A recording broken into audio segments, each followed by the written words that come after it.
Support for this podcast comes from Frito-Lay in the 2023 Snack Bracket Championship. The Frito-Lay Snack-It Challenge is underway, and fans are voting on their favorite snacks to crown champion. We're talking about prime-time matchups between the best 64 snacks in the land. Will Ruffles Ridges reign supreme? Can Doritos defend their dynasty? Or will Smart Food use their smarts for a surprise upset? Only you can decide. Get in on all the action for a chance to win up to $1,000 or a year's worth of snacks.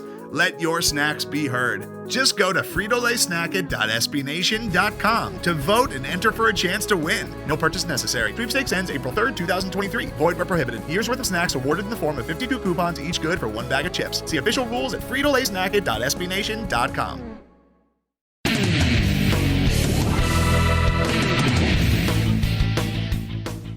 Welcome to the Black and Gold Banneret podcast. Jeff Sharon, Eric Lopez, and Brian Murphy here with you on our first, it's our first show in the month of August. This football is right around the boys. Football is happening this month. Believe it already. Yeah. Stunning that we are now this far along. We are Black and Gold Banneret. Use the home of UCF Sports on SB Nation. You can follow us at blackandgoldbanneret.com, UCF_Banneret on Twitter, and Facebook.com/blackandgoldbanneret. How are you boys doing so far?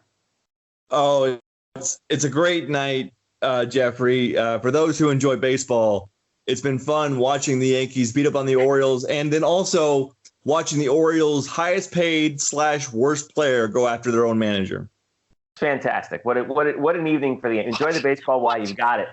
Until for the next 17 days until we have football to actually. Come on, yeah, Murph. Yeah, we got the 17th ranked team in the country to cover soon. Oh, we'll get to that. That's what this podcast is for, Eric. Oh, exactly. That's right. Yeah, this ain't the BH 90210 recap that I was. No. We're not recapping Handmaid's Tale either. We've got that. We've also got a interview I've been dying to get on the show. And we finally, and we're so happy to have him on board. Aaron Evans is going to join us, the former UCF offensive lineman turned staff artist at UCF Athletics. That's so we'll talk to him about that, his career at football, his time at UCF, his time at the pros, and how he got into, becoming an artist, and a pretty damn good one at that. So we've got that and plenty more to talk about, including Murph's phenomenal sleuthing ability on Twitter, sniffing out stories for UCF baseball, ladies and gentlemen. No one breaks stories like Brian Murphy at Black and Gold Banneret. We'll get to that a little bit later. But let's dive in on football. The headlines this week from the first week of practice: UCF is ranked 17th in the coaches poll. AP poll doesn't come out until actually a couple weeks from now. It comes out pretty late. Eric, I know you can't wait for that. I know, yeah. Hey, the week, that's right. Nothing like the media putting out numbers, more rankings, reaction. Although I got to say, I'm pretty proud of everybody here. I think everybody reacted pretty well on the coaches poll with 17. There was no overreactions. There was no outcry for injustice. I think everybody felt pretty good. Well, it was pretty remarkable about this. I actually followed this. So I wrote up the story real quick when it happened. And I put out a poll with it on Twitter. And you know how UCF people are on Twitter, right? UCF Twitter. But anyway, the result was, I asked, what do you think? Too high, too low, or just right? And the results were actually pretty interesting. Over 80% of respondents said just right.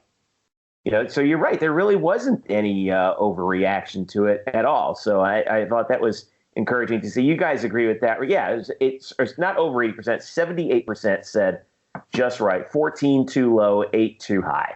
And I know it's a limited, sample size and, Twitter and all that, but I was actually surprised at the reasonableness of that reaction. No? Yeah, right. It's a small sample size, but because of the source, it's actually maybe statistically significant because Twitter is not known for its even-handedness. I know. We've got and a couple other things. Actually, McKenzie Milton was on Scott Van Pelt last night. Really? I hadn't heard about that. broke a little news on that too. By the way, he said that the nerve in his leg, his injured leg, has recovered 100%. That's the one thing that I remember medically that they were really concerned about in the immediate aftermath of the injury. And we've heard all kinds of things about, the problem is the nerve damage. I think even going back to, Murph, correct me if I'm wrong, Bo Jackson too, right? Like that was one of the things that was a real problem for him. Of course, that was 25 years ago, but but that's good. That's good news, right? I mean, it's okay. Does that bump the chances up to him playing in 2020 at all, or what do you think? It bumps it up. I don't know, but again, it's really hard to gauge because there could be some some vagueness in his answer of, okay, the nerve is 100%. Does that mean it has regained its form? Does that mean it's firing as it used to fire? Like, is it as normal as it was pre-injury, or is it just like back to it was stretched? So now is it back to its normal shape, right, and ready to go from there? Like that, I guess, is some stuff we don't know, but just taking him what I thought he did mean, and I wrote about this on the site for a little bit earlier today. It is positive because, again, like you said, Jeffrey, this is the one thing that is kind of it's not quantifiable. You can't really put a timetable on nerve recovery. It just sort of does it on its own. Right. And for him to be this positive about his nerve in the damaged leg, that is a step forward. And so I don't know how much it bumps it up, but there is, at least in some aspect, yes, it's an improvement from where we were yesterday. Does this, Elo, do you think that this might complicate matters in 2020 going forward? I mean, I know that right now we're in and we'll get to this a little bit more with Brandon Wimbush and possibly Dylan Gabriel maybe getting some playing time this year. But if McKenzie does come back, now Josh Heupel might have something to deal with because this is something that don't get me wrong. This is, you might think, oh, that's way too far out in the future, but believe me, coaches start planning for this kind of stuff way in advance, don't they? Yeah, but I think we're jumping the gun. We're making way too much of this interview. Yes, it's great news. Maybe we're just happy to hear good news about anything he said. Right. Yeah, exactly. It's good news, I think, for his well-being. Let's just go with that for now, which is the most important thing. I think we're like, whether he plays another snap or not doesn't really matter, quite honestly. I know that, how's he doing as a well-being, I think, is really the more important thing. I mean, he was very close to losing his leg. So when you put that into perspective, I think that's where I take it, and that's it. I personally don't think he'll ever play again. So you're asking the wrong guy how this complicates 2020. Now, that doesn't mean he couldn't come back in 2020, but I think he's just got to get back to being normal walking and things like that before we can even discuss whether he can play again. Because there's so many different things he's got to get through, not just physically, but mentally too, because football's not going to be any less violent in 2020. And so there's a lot of things they're going to have to take into play with the risk and everything like that. So I think it's good news from a person's standpoint and how he's doing, well-being. I do have this question I will throw out there, especially to Mr. Brian Murphy, who is there on the grind on a daily basis as part of the media. Staking out practice every day. And we all know, he was on with Scott Van Pelt on Tuesday night, which was great and all that. But I do have concerns, gentlemen. And I'll start with you, Murph. I personally don't want this to become an ongoing thing where the national media in particular every week on game week tries to get McKenzie Milton as part of the broadcast. And that's my concern for 2019, because whoever the quarterback's going to be is going to have a lot on its plate because fans are going to be comparing him to McKenzie Milton and things like that. And I just think that creates a little bit extra distraction and pressure there. I just hope that we don't, and again, it's very respectful from a national. I hope this is not where we see McKenzie Milton on every broadcast of the game. You see where I'm following there, Murph?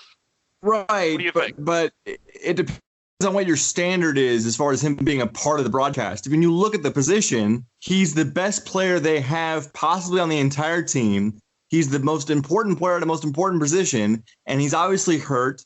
And then you've got to talk about obviously the starting quarterback, but at some point that starting quarterback discussion, whether it's Wimbush or Mack or his statesman Gabriel, it's going to lead back to Milton, but it might only lead back to Milton for maybe 15 to 20 seconds. He's going to have to be probably mentioned during the broadcast, sure. But I don't fear that every game is going to have some sort of graphics package on McKenzie Milton. For every game. Not just a package deal, but like, hey, the sideline, let's go down to the sideline and let's go interview McKenzie Milton. How's he doing this week? No. First of all, I don't think the school would allow that week to week. But you would have to, as just a broadcaster, probably mention it at least. Oh yeah. That's it. Sure. No, I agree with you. At least not have you can guarantee every game you're going to see like a rejoinder coming out of a break, and they're like, and there's McKenzie Milton. What is the starting? They're going to have Sound cam, and then they're going to have Milton cam. Like, no, that's not going to happen. Right. Well, I hope you're right on that, Murph. I am curious. Where will he be on game days? Will he be down on the field? Will he be in a suite? Will he be in this? That is interesting because you say there won't be a Milton cam, but listen, I've been a part of these productions and broadcasts. Trust me. If they could spot him, they'll show him. Show them. I don't put it past these people. How many? You saw how they always show. Giselle Bundchen every time. Somebody out and but they're always doing these. Remember, it's a TV show that's watched by people out in Kansas, and they're like, oh yeah, what happened to the kid who was really good who broke his leg last year? They're always going to want to. I understand, but it's a real simple thing. You just say. Black and Gold Banneret reported that McKenzie Milton was doing fine, and he's doing this. We don't need additional coverage. It's already been covered. That's all I'm saying. The story's been covered. Unless there's real news coming out, which I don't anticipate. I don't think this should be dominating the broadcast per se, and that's my concern moving forward. The media on this angle. It will not. I'm pretty confident it will not dominate, especially after maybe the first week or so when they're playing at FAMU and there's nothing to talk about when UCF's up by 50 in the third. Then after that, we're making predictions. Sure, why not? FAMU's awful. How about that prediction? But no, he's not going to be a centerpiece of the broadcast. I doubt that heavily. I do think that. We will. I hope this is me hoping more than anything.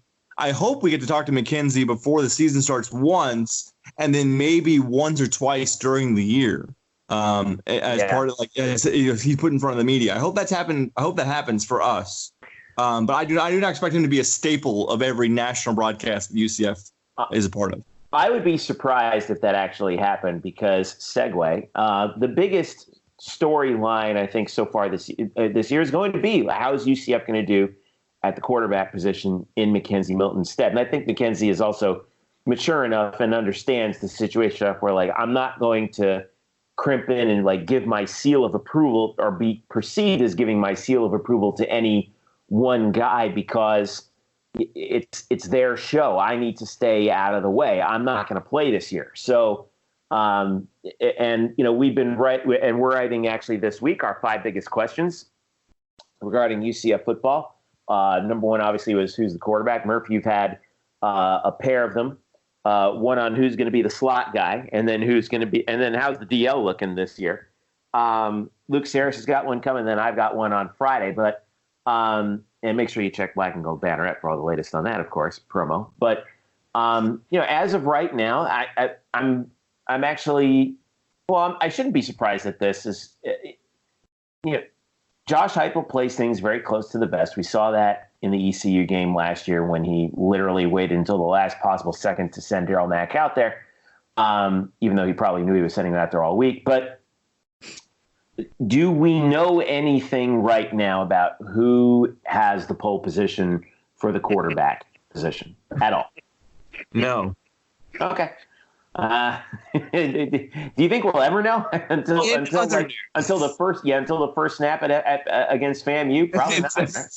Yeah, when Dan Forcella runs into the ESPN broadcast, goes, by the way, it's Brandon Wimbush. Hey guys, it's a CBS Sports Network broadcast. Oh, sorry. There you go. So a little different there.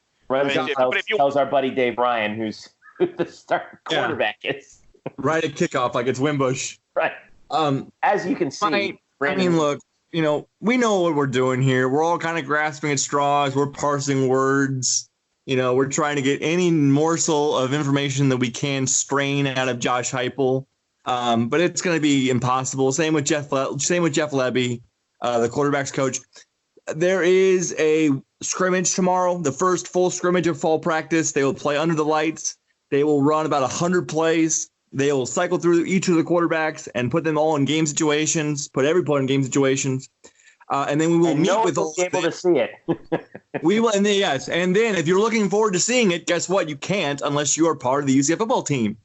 And then we will meet with Heupel and at least the three quarterbacks on Saturday, and we will once again do this dance of trying to strain any bit of info that we can. But at least that scrimmage should represent some sort of benchmark. And even if we don't know, certainly after that scrimmage, the idea of who the starter will be should become clear in their minds, if it's not already clear. The only problem is we probably just won't know about it until August 29th at around 7:29 p.m. Not to mention that week of. Right. Not to mention all the other positions, like you're saying, who's going to, how are they going to handle wide receiver, running back, and all that? Where's Killen's going to go? Where's Otis Anderson going to go? And all those kinds of things. Who's the kicker? Which we will handle. Later on in the week too, because you got new specialists this year, new kickers, new punters. Don't think for a second that doesn't matter in college football, because it does. Big time. By the way, can I defend, and I'll defend Josh Heupel? Why should he tell us? Yeah, you're right. He's not obligated. He's not obligated. He's not obligated to, because he's got opponents to think about. He doesn't owe us anything. Plus, I think would you agree, Murph? Regardless of who they announce, if they announce it at all, we're going to see two, probably three quarterbacks in that FAMU game, right? I mean, it would be right. Yeah. I mean, it's a pretty safe bet. Yeah. I would not be surprised to see Gabriel, for example, get snaps with the first team in that FAMU game at some point, just to see what they've got, right? And I also am not 100% sure that the first quarterback we see against FAMU will be the first quarterback we see against FAU the following week. Exactly. Yes. Fair point. You took my point, Murph. That's a great point. There's no rush here. He could play all the quarterbacks, nothing, and use them in live games and see what happens. Because if someone jumps out and really outperforms somebody, it reminds me of what Brett Hodges did in 2009 when Rob Calabrese was the so-called starter. And he was terrible against Sanford, and Brett Hodges outperformed them, came off the bench and won games. And eventually the staff realized, hey, he's the best guy for the job. And then the same thing happened in 2010 because Rob Calabrese wasn't very good. And then Jeff Godfrey took his job. So just because you have somebody in mind going into camp doesn't mean he's the best guy 2-3 games into the year. I mean, we saw that even and we see that more and more now in college football. I mean, Trevor Lawrence didn't start till week 5, 5th game for Clemson, something like that. I mean, Miami, for example, is going to play Florida, things like that.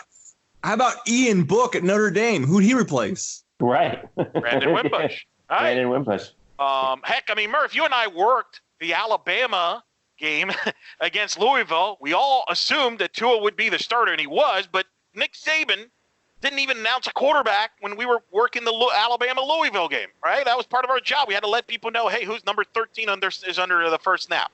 Right. That was a series by series thing, wasn't it? Didn't they Yes. Yeah. So again, I was part of that ABC broadcast, and one of my responsibilities to constantly let them know who was at quarterback on each snap. Yes. And in each series. I was doing the same for PA. So it was fun. It was a good night as Alabama held its fall scrimmage against Louisville. And no wonder you guys are such huge fans of Nick Saban. All right, we're gonna. Spoiler alert!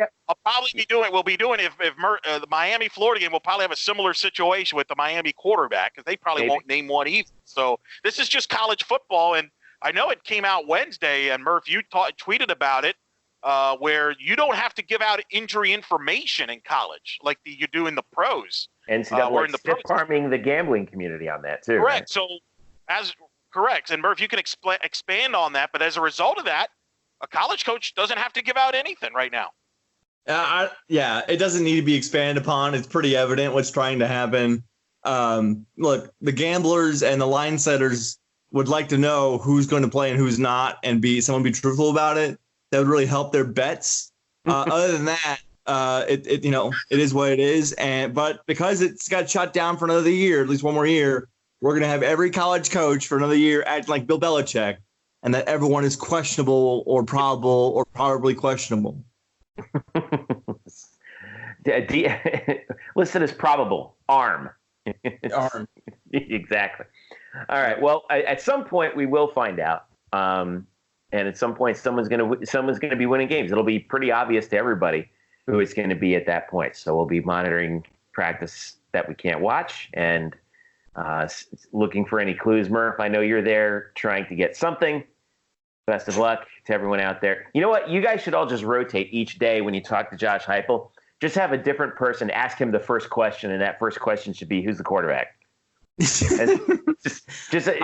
okay. It's your turn, Murph. Okay, it's Despina's turn. Just I actually have opened. I have used that exact question to open it up, or to be like an icebreaker for like 5 different players this year. Yeah. Just because it's such a joke for me to ask it, so it's like an icebreaker. But that's where we are. Right. Let's laugh. Let's open this interview with a laugh. Who's going to be the quarterback? That's what happened. And by the way, I only want to know who the quarterback is going to be for purely selfish reasons. Again, Josh Heupel's not beholden to anybody. He will not tell anybody most likely until a couple days out of the game. We are only speculating, and I would like to know purely because I am selfish and self-centered and want to know. We have a right to know. No, we don't. But anyway. All right, let's take a quick break. When we get back, we will talk with former UCF offensive lineman Aaron Evans, who is seeing his art career expand by leaps and bounds. We'll talk to him about that and plenty more when we return. This is the Black and Gold Banneret podcast, and we're back after this. Today's episode is brought to you by Cars.com. With over 2 million vehicles and 50,000 more added every day, Cars.com will match you with the perfect car for you, your budget, your life, your style. And if you're ready to say goodbye to your current car, Cars.com will get you an instant offer to cash it in. Just start by entering your license plate and get matched with a local dealer who will write you the check. So whether you're looking to buy or sell, just go to Cars.com. It's magical. Welcome back to the Black and Gold Banneret podcast. Jeff Sharon and Brian Murphy joining. Eric Lopez is off doing his softball Woj stuff for the moment. But joining us now is, he's a man for all seasons, most certainly. Played at UCF from 2013 to 2017. Played a couple seasons in the NFL with the Philadelphia Eagles. Played with the Orlando Apollos of the Alliance of American Football. And is now the staff artist for UCF Athletics. Former UCF left tackle Aaron Evans joining us on the Black and Gold Banneret podcast. Hey, what's up, Aaron? How you doing? I'm good, man. I'm happy to be here. Well, we're happy to have you on. I could not wait to get you on the show because the work that you're doing, for those of you who have not seen what Aaron has been doing at Spectrum Stadium, and not just at Spectrum Stadium, but on his Instagram, which for those of you who are wondering is @Evans_art, @Evans_art. It's been phenomenal. So UCF commissioned you to do that, to do at least one mural at Spectrum Stadium. I think you've got a couple more in the pipeline too. Is that right, Aaron? No, I did 2 murals at UCF in the stadium. Okay, yeah. I got a couple more murals lining up. I got some businesses in Orlando reaching out to me. UCF Valencia reached out to me. I don't know if they're going to get back to me on my bid for the mural they have. They're doing a new fitness center downtown. I don't know if that's going to go through or not, but there's a lot in the works. Lots of commission orders coming in. I'm busy, man. I got a music festival reached out to me to do a live graffiti painting. Florida Man Music Festival. So things are happening, man. It's moving. That's awesome. We're going to get to. I want to get back to this in a second, but I mean, just starting off, when it comes to your football career, which is how we were all introduced to you. You were one of the OGs of this era of UCF football, and I really do mean that, because you came to UCF in 2013 as a freshman. You redshirted that year, and that was the year the UCF goes 12-1 and makes the Fiesta Bowl, and wins the Fiesta Bowl. And you played through 2 conference titles in 13 and 14, the bottom falling out in 15, and the resurgence under Scott Frost in 16 and 17 in the national championship. Talk about a peak and valley. I know, man. When you look back on that 5 years, what do you remember most fondly about those times? Oh my gosh. Honestly, my more fond memories are with the Frost staff. That time with them was really just a blast. Really what I imagined my college experience to be like. The coaching staff, the way they treated us as players, the success we had. It was just really, that was amazing. Truly. I don't want you to throw anybody under the bus, but describe for us who weren't on the inside, I guess, the real difference between the O'Leary era and the Frost era, because it was such a dramatic shift. I mean, we saw it on the outside, but you were there. You were in the meetings every day. You were in the building. How did the attitude and the atmosphere around UCF football change from one staff to the next? The players stopped being numbers on a sheet. You know, the players actually were told we were valuable instead of we were just replaceable. That reality always exists. There's no need to flaunt it. You know what I'm saying? Like, and they just really showed us, the Frost staff really showed us a lot of respect as players, and they challenged us to be men and to take ownership of our craft and to just like be individuals, but also work as a unit, work as a team, build a family, like those tenets of football, faith, family, football, you know, like they actually practiced it. It wasn't just nice, beautiful words to post on the wall to get recruits in. It was genuine. And it was awesome, man. It was really an honor to play for them. Go ahead, Mark. Aaron, I kind of did want to get into your art a little bit. And just, again, scrolling through your Instagram page, there's just so much color and vibrancy and life. I wonder, and you deal with so much different, you deal with different subject matters. I mean, you deal with sports, but also you deal with social and cultural figures. I wonder, just your general process as an artist, do you have a process that you try to follow with each piece? Is it different? Just take me through that a little bit. Tell you sort of your step process. Yeah, when I'm doing more of a personal, like just what I want to create, I honestly start with the color I'm feeling, oddly enough. So if I'm feeling red, I put red down and I start with it. And I just go from there. It's usually I get into a flow state pretty intensely, and I just zone out and I start painting, and the whole painting kind of happens. And then usually, like if I plan it a little bit more, like I got an iPad and I'll sketch up. I got an iPad Pro, so I'll be able to draw. I have a good drawing software on there, and I can kind of mock up some of my paintings beforehand if I'm not really sure. But most of the time, it's more just free form. I just like to express myself. But when I'm doing like a commission, I really like to collaborate with the buyer to see like what's their favorite color, what's the feeling that they want to convey in this piece, you know, and then I kind of that's my approach to that painting then. So like I know that if they want blue as an emphasis, I'll make blue the emphasis of that piece. But if they want it to be sort of a somber or sad feeling, like a jazz piece, a blue piece, you know, like I can kind of work with that with the colors and pops and all that, you know, and I can express that with the art. So they give me creative liberty still, but like I like to work with the buyer and give them the best product possible. The obviously football, I know you wanted to work out with the Apollos and it didn't, but in the fact in the chance that maybe football in the end, even if the Apollos had stayed together, if football didn't work out for you, did you always know that you had this gift that you could fall back on and turn it into this product that you have? No, honestly, It started to click this year for me. I've always drawn. I have so many sketchbooks. I would always get in trouble in meetings for sketching. I would draw my coaches in meetings. I would draw the team we were playing that week. I would draw their logo. I would draw rocket ships and robots and aliens and whatever else whatever popped into my brain. I would just draw it. But then in December of 2018, I started painting a little more seriously, trying to sell some stuff, trying to make a little extra money here and there. And I was like, this is really fun. Like, I'm really enjoying this. But football. So I kind of backed off. And then when we were with the Apollos, we actually stayed in Jacksonville.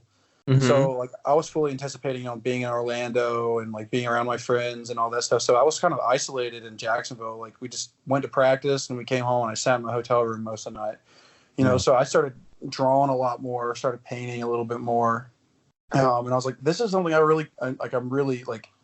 I never thought I could do it full time, but I was like, maybe I could. And then as the end of the Apollos started, like all that happened so abruptly, I was like, what the heck? I was like, and I started to realize, I was like, I have nothing set up for my future. I have my resume.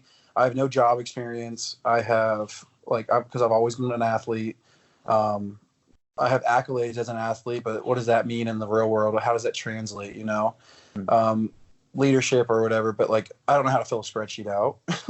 Not well. You know what I'm saying?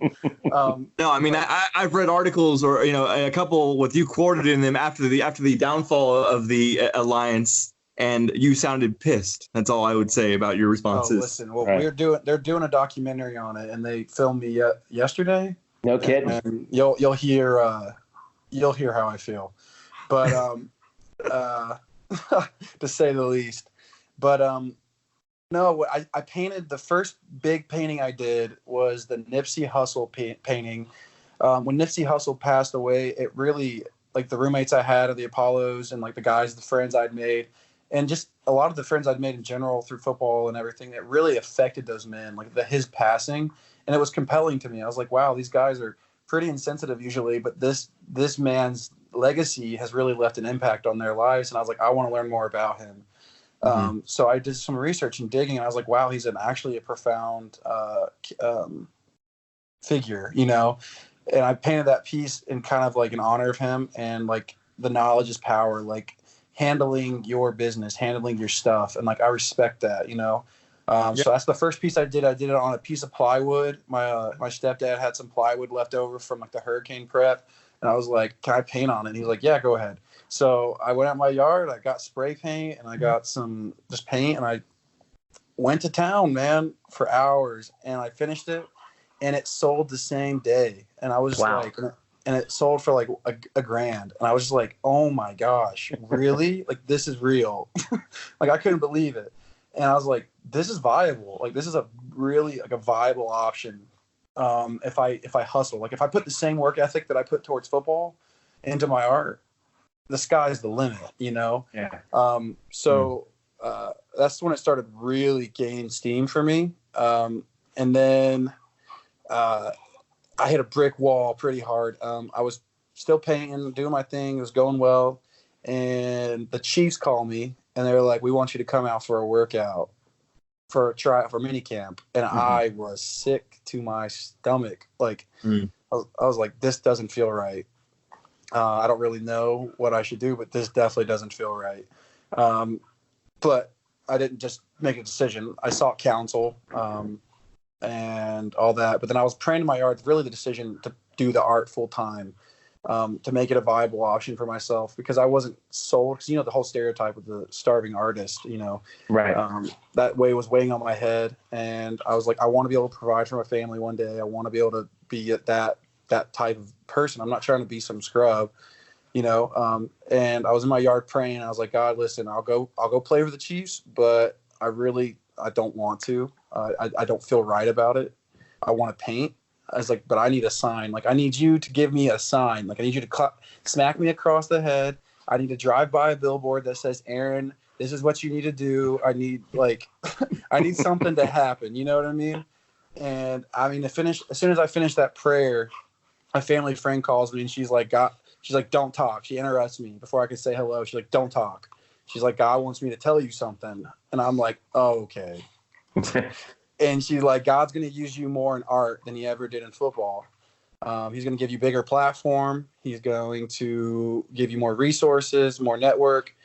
He's going to use you to start revival and all this stuff. And I broke down in my yard, man. I was like, whoa, I've never had a God moment, people always talk about it. They like whatever.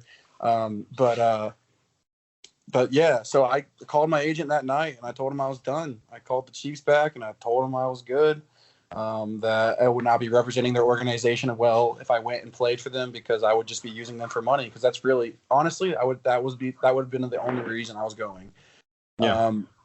And so I backed out of everything. God's really opening doors, man. I mean, as you can see, it's crazy. I'm overwhelmed, honestly, with what's happening in my life. So I dropped everything. I dumped my entire life out. And here I am, happier than I've ever been. Yeah. I'm looking at your, we've seen your Instagram. We see your website, king-frog.com. King-frog.com is where you can see Aaron's work. You kind of answered like 3 of my questions that I had in your answer there, because my question for you is like, when did you know? I mean, it's one thing to kind of doodle around in a notebook like in a meeting, right? But it's another thing when you realize, holy crap, man, I'm actually pretty good at this. And that was the moment when you, with the Nipsey Hussle painting, that you were like, oh my gosh, I can't believe I'm actually pretty darn good at this, aren't I? Well, yeah, I was like, I couldn't believe, because I know there's a lot of artists that they can't sell their work, and or for whatever reason it's not selling, and they're highly talented people, and I was like, this is selling? Like, why my stuff? Yeah, I just went for it. Yeah, So tell us about when UCF contacted you and said, hey, man, we love your stuff so much. We want you to go to town on a couple of murals inside the stadium. Tell us about that whole process. So around that time, I painted a McKenzie Milton painting. I don't know if you're familiar with it, but I painted it. Yeah, it's amazing. And it got me a lot of attention initially, and that's sort of when UCF said, we want you to come up. We're going to do a little photo shoot with you, do a little story on how you're doing this stuff. And that's when they kind of brought up their new mural project at UCF. And they're like, we would like for you to be to do a couple walls in the stadium. That was all in May. And I was like, oh yeah.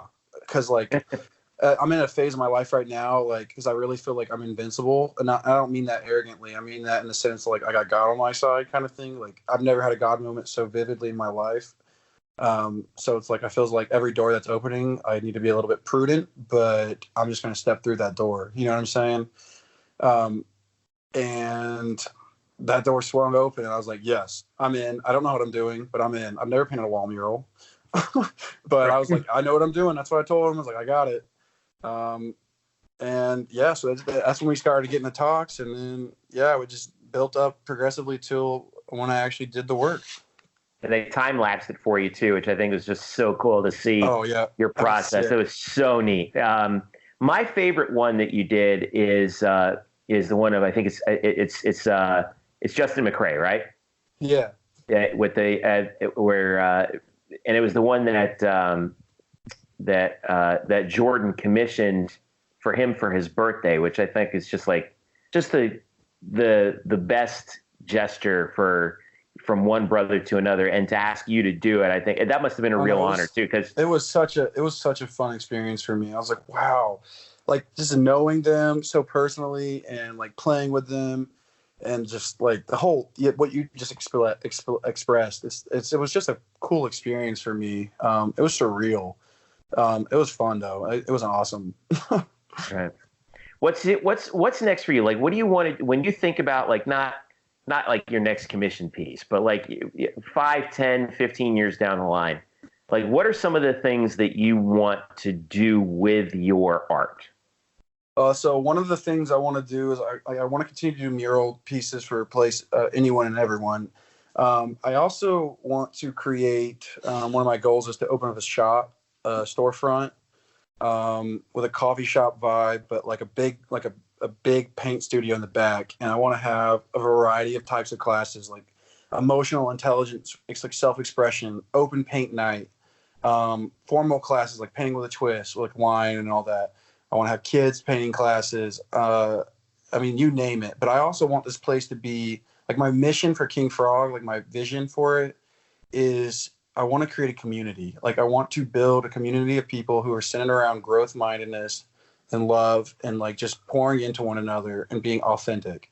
That's really like something I think is missing a lot in our culture today. And I think there's not really anywhere to go hang out unless you're trying to get effed up, or you're going to go sit in a movie, or you're going to go spend a ton of money at a bar or whatever, like it's just, I want to create a place that's open really late on the weekends for people to just come hang out and just to be. I want to have live music. I want to have food trucks come in. I want to like BYOB. If you want to drink alcohol, bring your own. Like I just want it to be an open place for people to come hang out.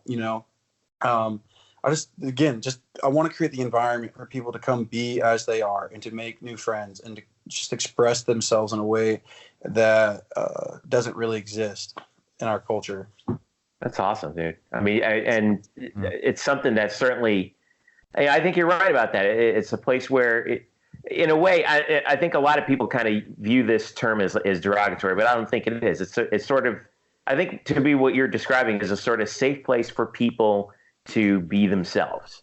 And I think that's what everyone kind of wants to do. And that's what, and seeing, knowing you as a football player and now seeing you in your next phase after that is something that you pursue so vehemently. And I think there's nothing more authentic than that. You mentioned something also that I think is really interesting. And I'm always interested in this, not just from an athletic perspective, but from this perspective around life. Cause I think they do share some things. You talked about getting into the zone with a painting. Yeah. Describe for us what that's like, because we hear about it. I can remember even as a kid, hearing about Michael Jordan, was one of the greatest at getting into the zone where you enter the state of consciousness where you're not even really thinking, you're just reacting, and you're so deep in the moment that you're intimately physically connected to whatever it is that you're doing, whether it's playing basketball, playing football, involving an art. Describe for us what that is like. Honestly, I do a lot of like prayer, meditation type thing. Like I before I started painting, I'm sort of like, I need a focus right now. I need focus. I need creativity. I need all the attributes I need in order to create a nice piece. I want to flow. I don't want to think too much, because when I start thinking, I hesitate on what I'm going to paint, and usually the finished product is not as good. But I just meditate on it and like think about the colors, and I formulate it in my head, and I'm like, okay, let's do it. And I just go. Like I don't let myself stop. Like whatever color I'm feeling, whatever pattern I'm feeling, that's what I put on the canvas. And I do it until I feel like this sense of like, okay, it's done. You know what I mean? Yeah. And that's usually how I do it. I remember I was talking with my sister about how I'd get in the zone before games. I was talking to her about it tonight, actually. And like, I remember I'm usually like very happy-go-lucky. Like I listen to jazz music, gospel music, and like meditation music before my games. It was never like, I was never hyped up. It was very just like calm. But as soon as I heard that the kickoff theme song, the Night Nation song, and as soon as I knew the energy of like the kickoff was about to happen, it was like a light switch flicked on in my brain. And I was like, my whole body got goosebumps, and I was like, I'm ready to go. Like I wanted to rip someone's head off. But like I can kind of channel a similar level of focus. It's not as visceral, it's not as intense physically, but like I can get into that flow state where I'm just a zone out. It's fantastic, man. I think we've all been there in some way, shape, manner, or form. Like whenever we're doing that kind of deep work.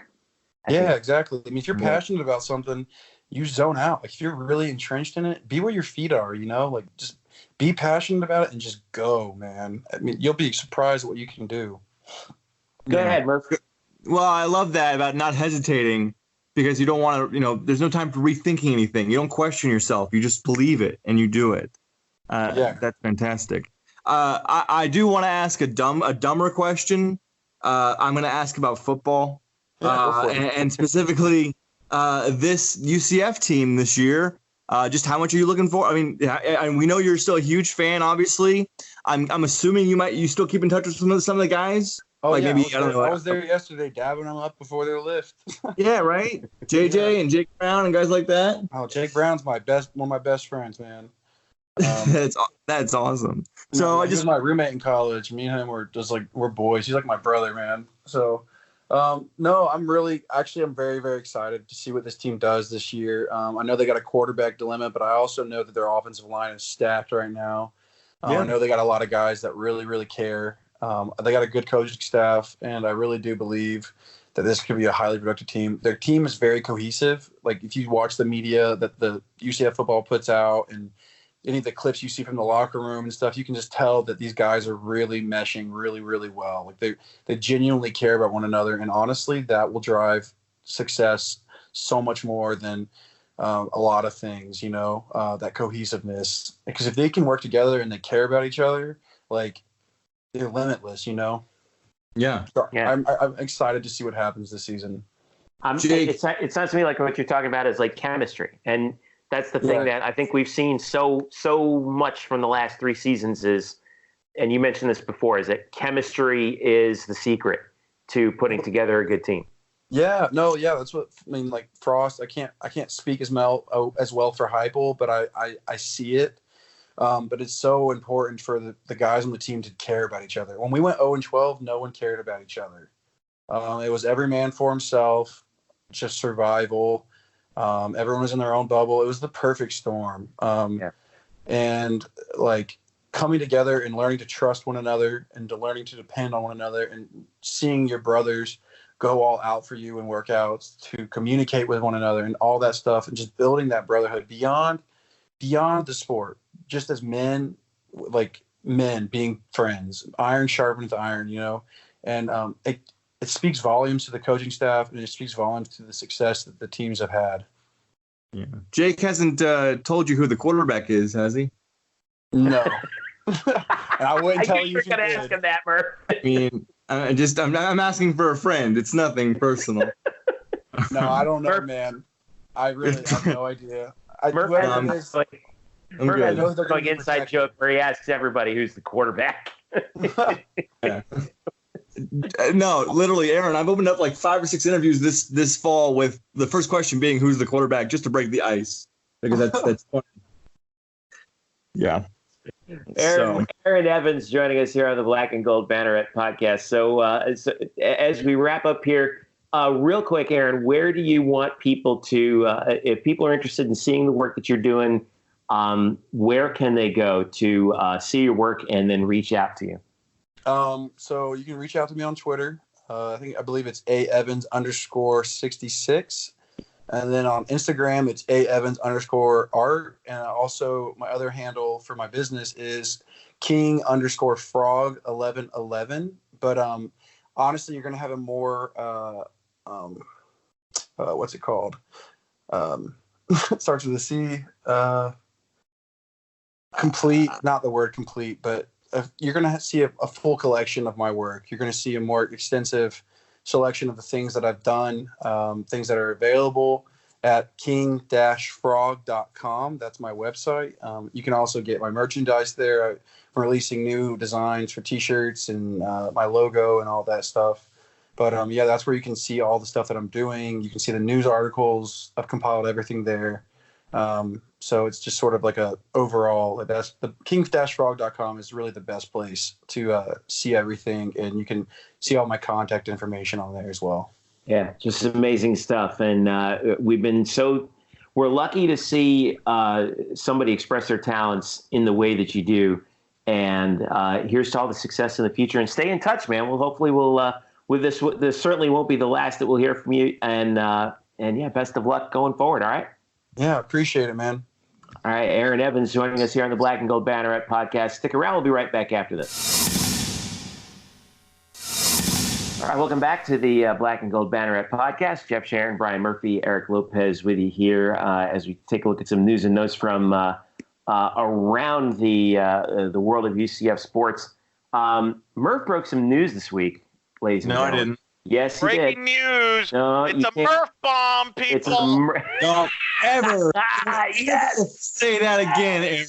I will come to the street and I will strangle you. Oh, it's happening. Oh, it's you're not getting rid of that. A Murph bomb from UCF baseball this week. So Ted Tom is back, Brian Murphy. What happened there?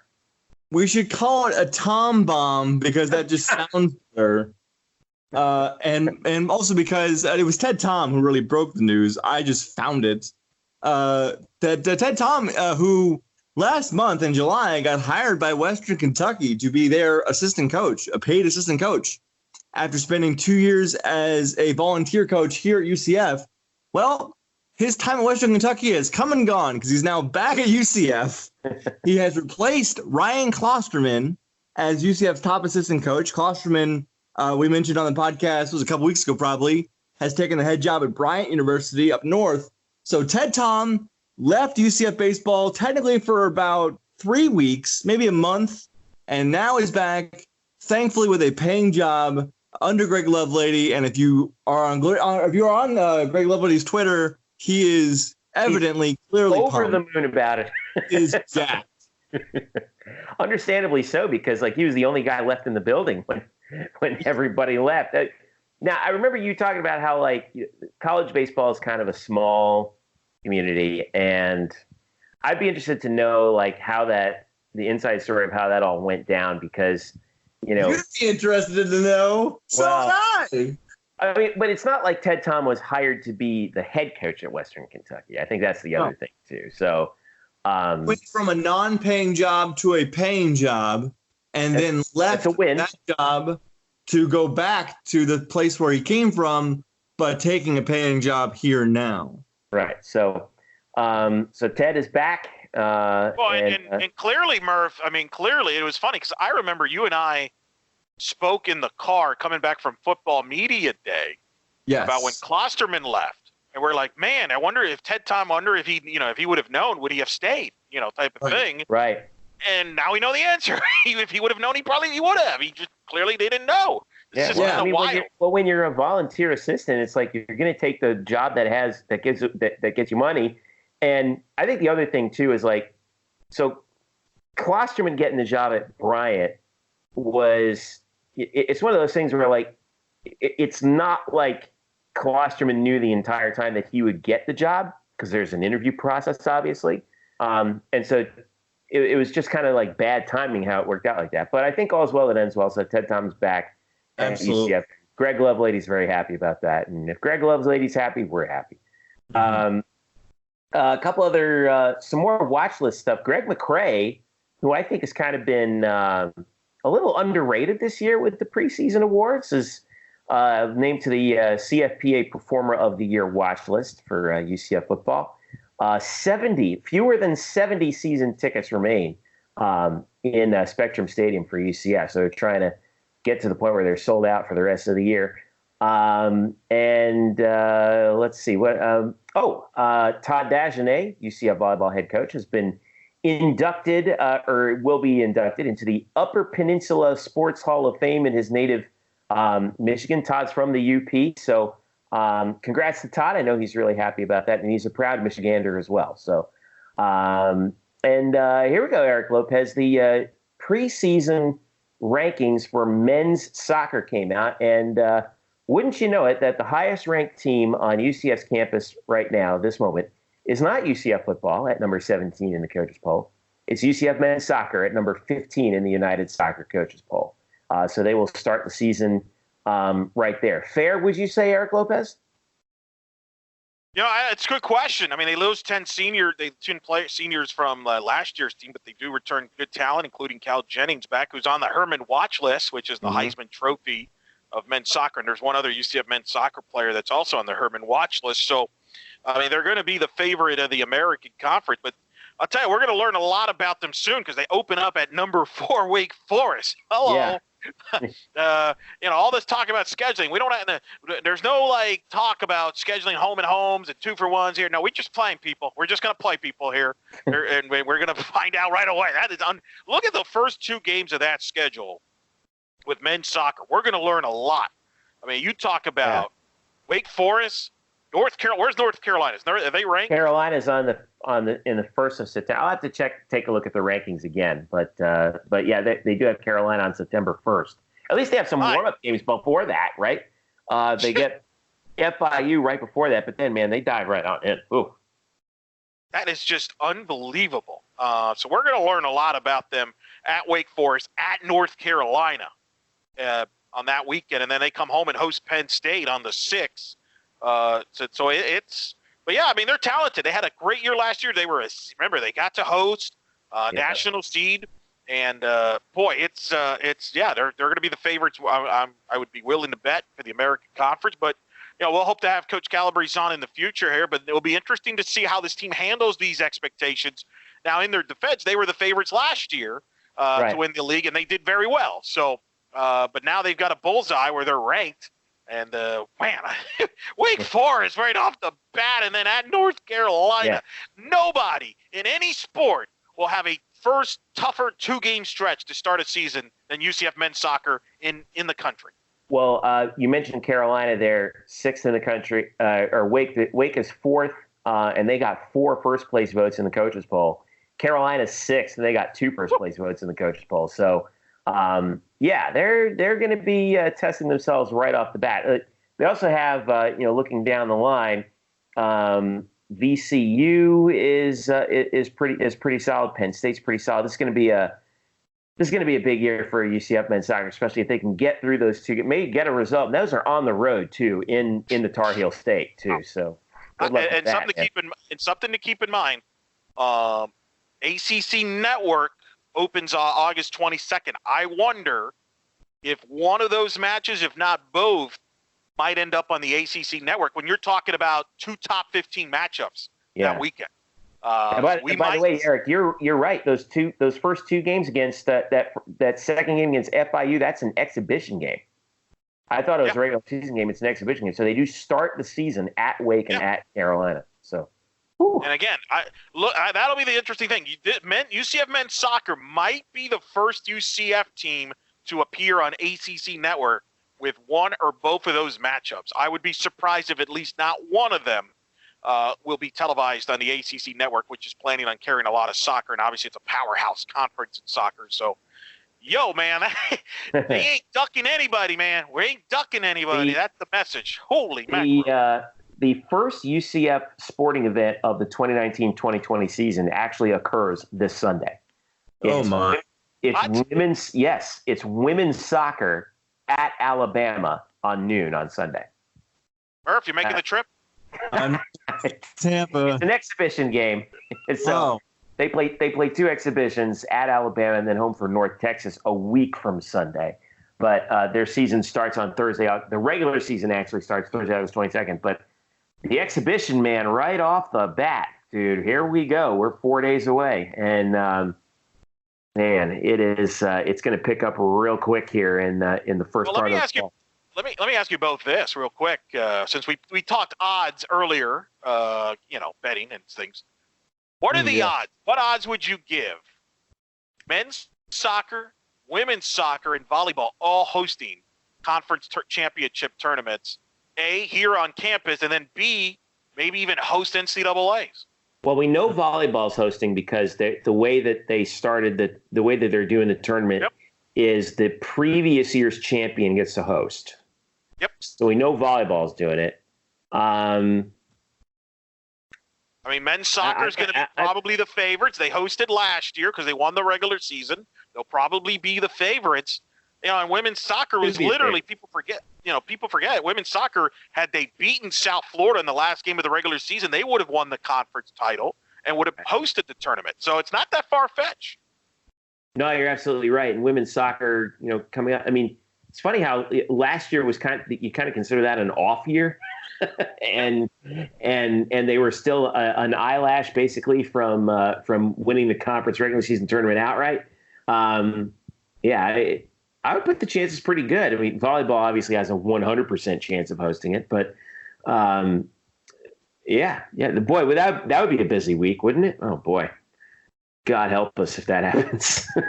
And then let's see as we finish up here. Yeah. So, by the way, it's Louis Perez of the men's soccer team is also on the Herman Trophy watch list. So UCF has two guys on the Herman Trophy watch list for the 2019 season.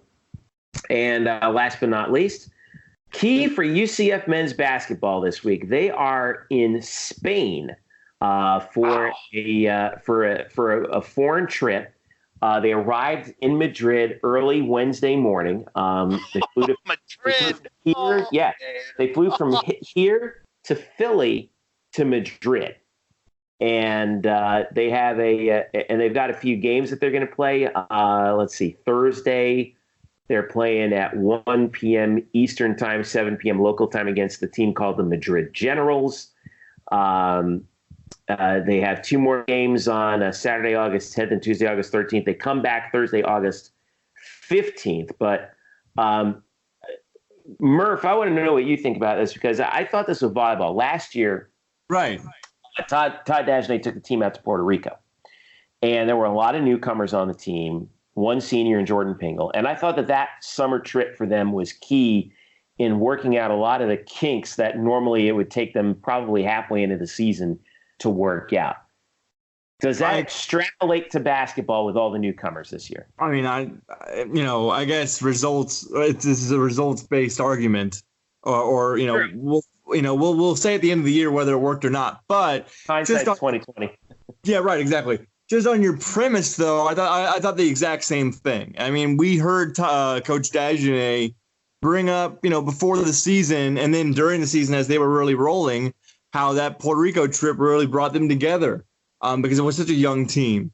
So maybe this time in Spain does it for men's basketball. I don't know. I mean, it's more than nothing. So there's that. That's all we got to go on. But yes, I think that is at least that's a good point because I thought the same thing. Well, you got to remember, like the coaches during the summer, like they're not permitted to actually have contact with the players for certain periods of time. And I think they're still in that no contact window. Now the players can organize their own workouts in the gym, but like the coaches can't be there to coach them. Well, the coaches are going to be coaching them this week, so that's one, that's the whole week extra time that Johnny Dawkins and the assistants have with this new group of players. So, I mean, it certainly can't be bad, right? You would assume not. Right. So, about jet lag and all that, you never know. But it's Madrid. It's Madrid, Spain, people. It's pretty like they're already winners. Right? Yeah. Fair point. They're all winners. Murph, how did you not? I can't believe you decided to stick around and cover practice instead of following basketball in Madrid. That's a mighty noble of you. I couldn't get my passport. Oh, that's fine. Yeah, it's okay. The jet lag will be fine. They've got about 2 months to recover. So yeah, they'll be all right. They'll be all right. Well, classes will be starting pretty soon, but I think they'll be back in time for class. So, all right. So that'll wrap it up for us here on the Black and Gold Banneret podcast. I wanted to send special thanks to Aaron Evans for joining us. Who was absolutely fantastic. One of the coolest interviews I think we've ever done.